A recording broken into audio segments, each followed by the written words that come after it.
Hello there, welcome to another episode of World of Tanks with Ungainly Titan. They're supposed to say it's an ill wind that doesn't blow somebody some good. And in this case, it's probably more of an illness that blew me some good in this particular game. That is, if I didn't have the illness, I wouldn't have been playing the game. I'd have been away on a break. And the 2 days that I took off at the start, they didn't actually prevent me from getting sick. I still got worse actually over the weekend. I don't know whether it was a separate thing or just a deterioration of the original thing. I thought it had kind of finished when I went away on Saturday. However, we'll survive. But I did take the opportunity. I did have 2 days of gaming, and 2 pretty good days. And I was able to do the 150 points and get myself a kaiju. This is probably the highlight game. Most of the games were in the Churchill 3 or the Hammer, on the basis that they were my best chance of making good points. And I also had a reasonably good chance with German tanks of making a good bit of silver, because I really do need to replenish my silver stores. Here we have our first customer, the Suicide Scout, tier 4, and he's just pushed way beyond anywhere useful for his team. He has spotted quite a lot of tanks, but he's not going to benefit his team by spotting them, because except for that shot and this one, pretty much everybody is going to be unspotted by the time anybody else gets to shoot at them. Tiger 131 is going to be doing his own spotting. Now, so far Tiger 131 doesn't seem to be aware that I'm here, so I put that round into him, and I think that's RT, and we put that round into him. I think he knows I'm here now. My next thought was that if he's there on his own, I might go in there with him and finish him off. So I'm kind of waiting for the Sixth Sense to go away, but I pushed forward and he's got friends, so I decided, well, no, I'm not going to go in there. I'm not going to sit in a hole in the ground with a Tiger 131 in front of me and 2 or 3 of his buddies behind me. Those guys at the back have got to go, and I'm probably the only one really in a position to get rid of them, because I think they're probably too far away and with the knoll of ground beside me. The guys behind me are not in a position to shoot at them. Now, I was actually kind of surprised that Tiger 131 was able to get away with that shot. He was able to get up there and shoot me without being shot at by my allies behind him. That KV-1 is pushed in on top of him, so I'm going to take advantage of his suicide, because people will be shooting at him.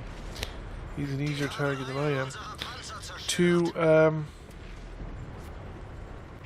put shots into the guys behind him and to come in here and finish off this VK 3001.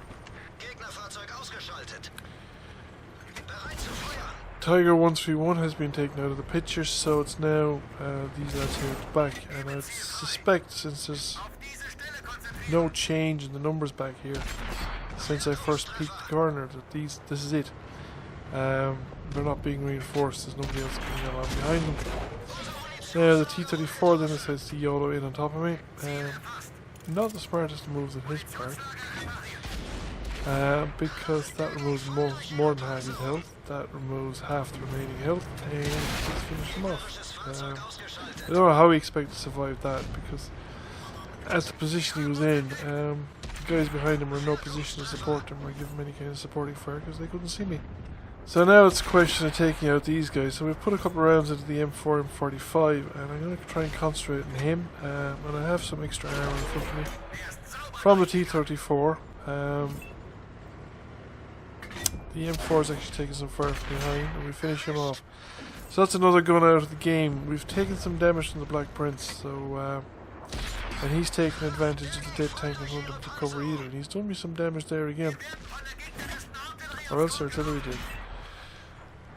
So we've done some more damage to the Black Prince, and we can finish him off. It looks like he's auto-aiming there, so he's firing low.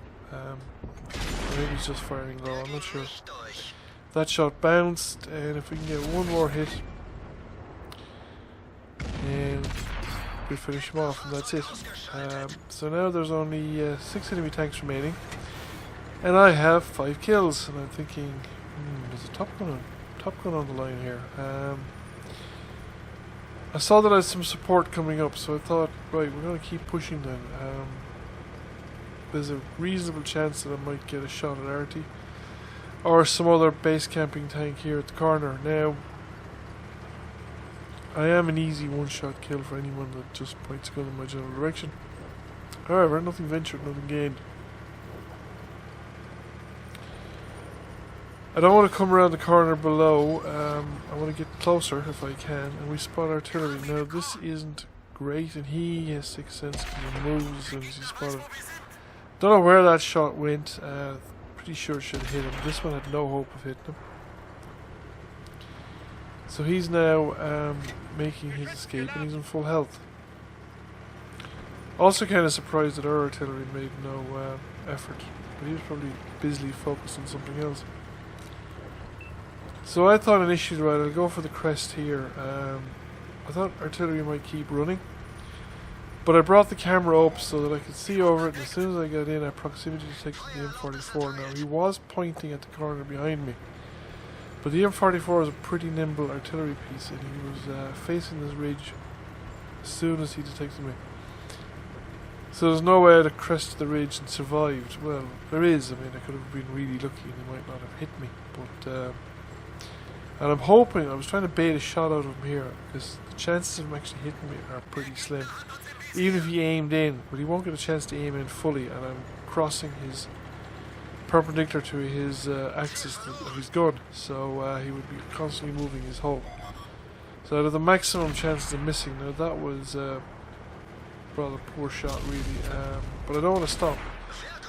That removes most of his health. Now I get too cocky here, I get too careless, and I get too close. And well played on the Flying Devil.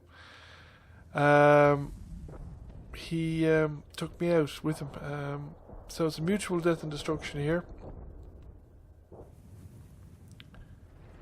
Now, to be honest, not a lot interesting happened for the rest of the game, but I have actually managed to record some of the replay. So this is the final showdown from a slightly different perspective. This is me crossing in front of the artillery, and I release the camera and go into a free camera mode, and I now look at it from the point of view behind the artillery.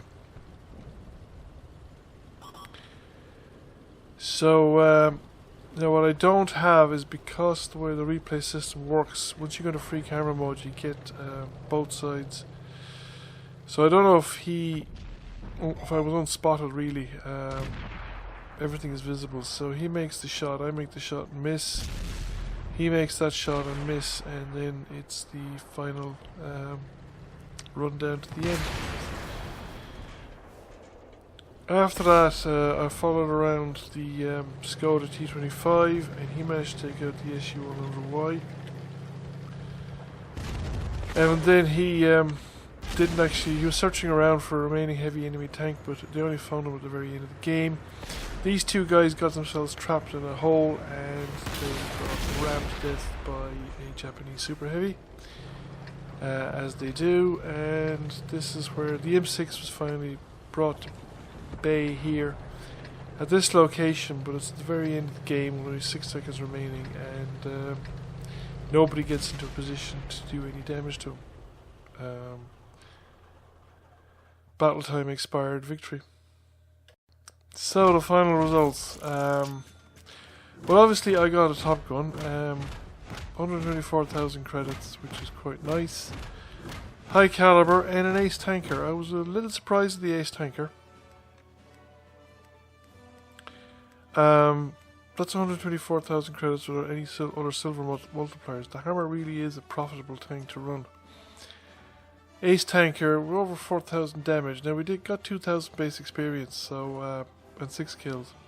Over 1,000 assisted damage and over 1,000 damage blocked. We blocked 9 out of the 19 shots received. So I hope you enjoyed the video. Thank you for watching.